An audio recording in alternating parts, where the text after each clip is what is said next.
Hello everyone, welcome back to AC canvas to a new video. আশা করছি সকলে খুব ভালো আছো আর তোমাদের প্রিপারেশনও খুব ভালোই চলছে। কিন্তু আজকে সারাদিনে যাই হোক, আজকে 5ই জুন, যেই দিন পাটনায় ডোমিসাইল নিয়ে একটা আন্দোলন যা আজকে হয়ে গেল, সেটা নিয়ে তোমাদের অনেকের ভাবনা চিন্তা এবং যে টেলিগ্রাম গ্রুপটা আমি তৈরি করেছি সেখানেও তোমাদের বিভিন্ন রকমের আলোচনা সেগুলো রয়েছে। এমন নয় যে আমি কোনোটাই দেখছি না বা দেখি না, দেখি প্রত্যেকটাই, কিন্তু সেইখানে মানে ইচ্ছে করেই রিপ্লাই দিই না। আর তার থেকেও বড় কথা, এসএসসি, আমাদের রাজ্যের যে এসএসসি, সেইখানেও সেটা নিয়েও অনেকে প্রিপারেশন নিচ্ছ বা প্রিপারেশন শুরু করে দিয়েছো, কিন্তু তার মাঝখানে আবার প্রশ্নবোধক চিহ্ন চলে আসছে অনেকের মনের মধ্যেই যে আদৌ কি হবে। এই নিয়েও তো কেস অলরেডি শুরু হয়ে গিয়েছে। আজকে কেসের একটা শুনানি, কিন্তু সেইখানে কিছু রায় দেয়া হয়নি।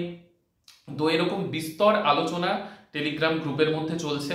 তো সেইগুলোরই আর বিপিএসসি টিআরই 4.0 কবে নাগাদ হবে সেটা তো একটা মানে বিশাল প্রশ্ন সকলের মুখে মুখে, এবং সকলেই নিজেরা গেস করে এবং জানি না কোথা থেকে কি জেনে জুন মাসের কবে কি পরীক্ষা, তারপরে জুলাইয়ের কবে কি পরীক্ষা, অগাস্টে কবে বিপিএসসি টিআরই 4 হবে, সেই নিয়ে বিস্তর আলোচনা তোমরা নিজেদের মধ্যেই টেলিগ্রাম গ্রুপে করছো, যেটা আমি দেখতে পাচ্ছি।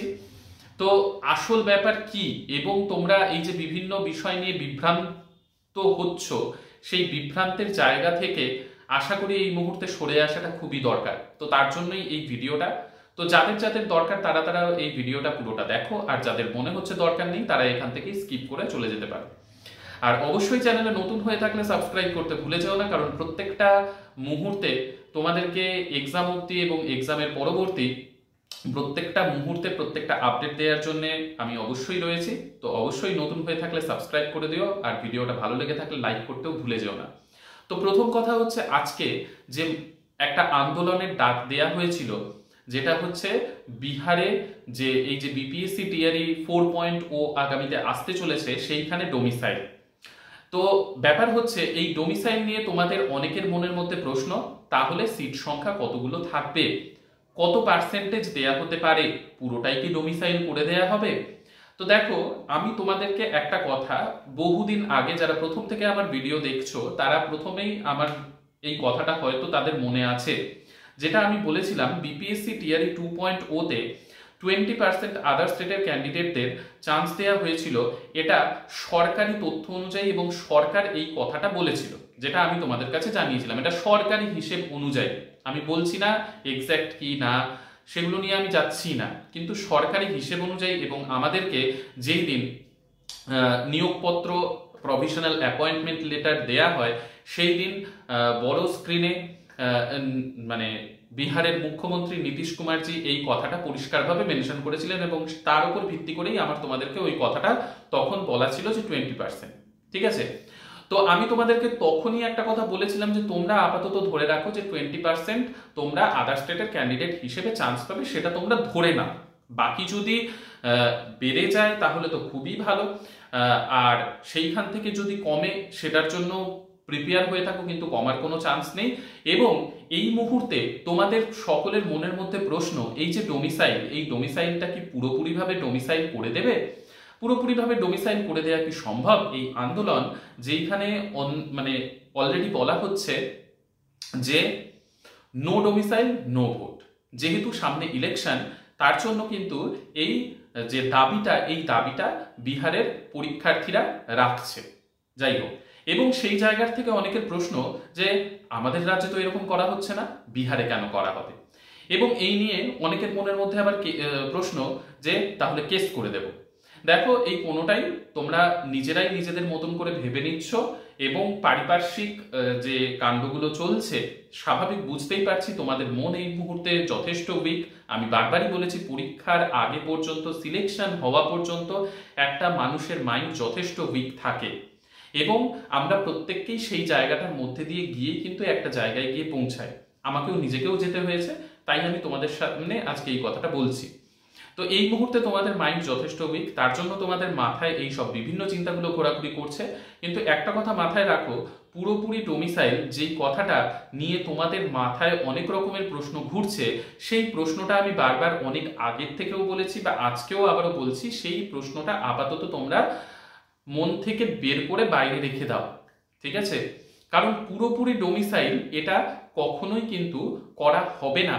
আর তার থেকেও বড় কথা, তুমি এই যে আপাতত ধরে রাখো যে মনে করে নাও 20% সিটে তোমাকে ফাইট করতে হবে, তো তুমি সেটার জন্য এতদিন ধরে প্রিপারেশন নিয়ে অলরেডি এসেছো। এখন যদি তুমি বলো 20% খুব কম সিট, 10% যদি করে দেওয়া হয় আরো কম, এইখানে তো করা খুবই মুশকিল হয়ে যাবে। তো সেই জায়গায় তুমি নিজের রাজ্যের কথা যদি ভেবে দেখো, সেইখানেও তোমাকে কিন্তু যথেষ্ট ফাইট করতে হবে। এই এসএসসি যেটা হওয়ার কথা চলছে, আদতেও সেইখানে যদি সকলকে চান্স দিয়েই দেওয়া হয়, তো সেইখানেও কিন্তু তোমাকে যথেষ্ট ফাইট করতে হবে।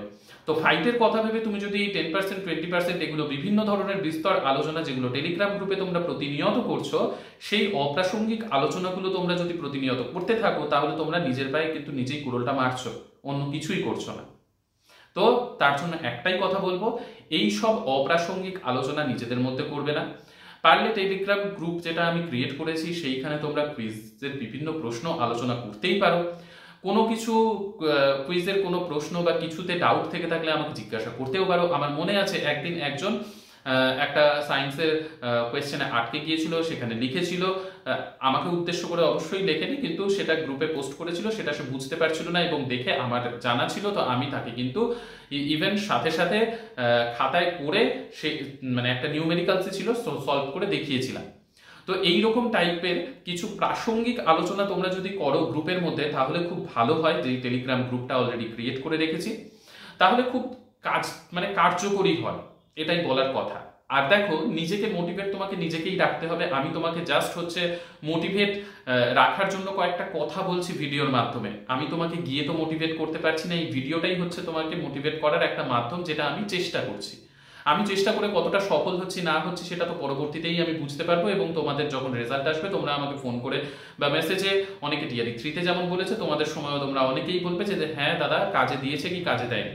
আর যারা এটাকে নেগেটিভ ভাবে নেবে তারা নেগেটিভ ভাবে নাও, তাতে কিছুই যায় আসে না।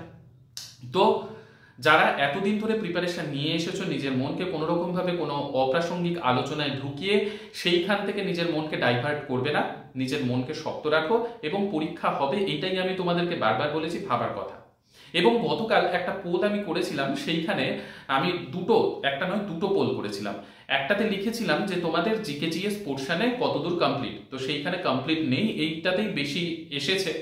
আর সেকেন্ড একটা করেছিলাম, যেখানে বলেছিলাম তোমরা এখন প্রিপারেশন কিসের জন্য নিচ্ছ, এসএসসির জন্য, বিপিএসসি টিআরই 4.0 এর জন্য, না বোথ, তো সেইখানে বোথেই বেশি এসেছিল, সেটা হওয়াটাই স্বাভাবিক। তো দেখো, আজকে এই এসএসসি নিয়ে আমরা কিন্তু কেউই পরিষ্কার হতে পারছি না, তবে এসএসসির এক্সাম নিতে হবে এটাও আমাদের মাথায় রাখতে হবে। তো সেই জায়গায় দাঁড়িয়ে হ্যাঁ, একটা মানে দোটানার মধ্যে যারা পরীক্ষার্থী, তারা কিন্তু সকলেই আমরা ভাবছি যে কি হতে পারে।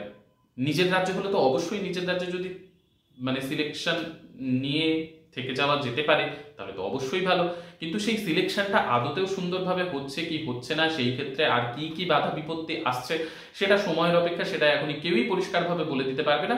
তবে হ্যাঁ, একটাই জিনিস আমরা এই মুহূর্তে করতে পারি, সেটা হচ্ছে প্রিপারেশন, যেটা ছাড়া আমাদের হাতে কিন্তু এই মুহূর্তে কোনো রাস্তা নেই।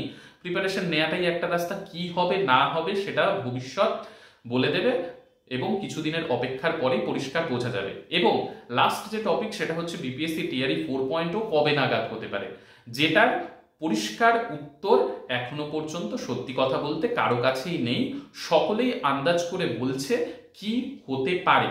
এবং আমিও তোমাদেরকে একটা কথা বলেছিলাম এর আগে, সেটা হচ্ছে জুন মাসের সেকেন্ড উইকের মধ্যে পরিষ্কার হয়ে যাবে যে নতুন করে এস্টেট হচ্ছে কি হচ্ছে না, হলে সেটা কবে নাগাদ হচ্ছে এবং কবে নাগাদ শেষ হচ্ছে, এবং সেইটা জানা গেলেই কিন্তু বোঝা যাবে টিআরই 4.0 এর নোটিফিকেশন কবে নাগাদ আসতে চলেছে এবং পরীক্ষা কবে নাগাদ হতে পারে। তো সেই হিসেবে আমাদের হাতে এখনো ধরে নিতে আমরা পারি যে যদি ধরাই হচ্ছে এস্টেট হবে, তো এস্টেট যদি হয় তাহলে আমরা ধরেই নিতে পারি জুলাইয়ের লাস্ট থেকে অগাস্টের ফার্স্ট উইকের মধ্যে নোটিফিকেশন। আর যদি এস্টেট বাই চান্স কোনো কারণ না হয়, তাহলে তার আগে বিপিএসসি টিআরই 4.0 হবে, কিন্তু সেটার সম্ভাবনা মনে হচ্ছে না খুব একটা বেশি। তবে এটাও ঠিক, বিহারে কিন্তু হুট করে অনেক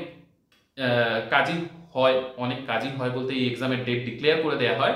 তো তার জন্য তোমরা জুনের সেকেন্ড উইক পর্যন্ত ওয়েট করো, সবকিছুই ক্লিয়ার হয়ে যাবে। ওয়েট করো মানে এই নয় পড়া বাদ দিয়ে ওয়েট করো, পড়াটা অবশ্যই কন্টিনিউ করো, কারণ নিজের সাবজেক্ট যেটা তোমাকে প্রত্যেকদিন রিভিশন দিতেই হচ্ছে যারা আগের থেকে পড়ে নিয়েছো। আর জেনারেল পার্টের যাদের এখনো কমপ্লিট হয়নি, রেগুলার পড়তে থাকো, হাতে টাইম আছে, এটা একদম ভেবো না যে হাতে টাইম নেই, হাতে টাইম আছে, পড়তে থাকো, ঠিক কভার করে নিতে পারবে। ঠিক আছে, আর তো আজকের ভিডিওটা এই পর্যন্তই রাখছি। অবশ্যই তোমাদের কিছু মতামত থাকলে কমেন্ট সেকশনে জানিও। অনেকের হোয়াটসঅ্যাপে কমেন্ট দেখতে মানে যেগুলো মেসেজ করো দেখতে পারি না, তার জন্য অনেকের রাগ রয়েছে, কিন্তু সত্যি সবগুলো মেসেজ আমার দেখা হয়ে ওঠে না। উপরের দিকে যেগুলো থাকে সেগুলোরই আমি রিপ্লাই করি, তবে এমনটাও নয় কারো আমি রিপ্লাই করি না, এটা ভুল কথা। যাই হোক, সকলে সুস্থ থেকো, ভালো থেকো, সঙ্গে থেকো। নেক্সট ভিডিওতে আবার দেখা হচ্ছে, আর মোটিভেটেড থাকো কিন্তু। বাই।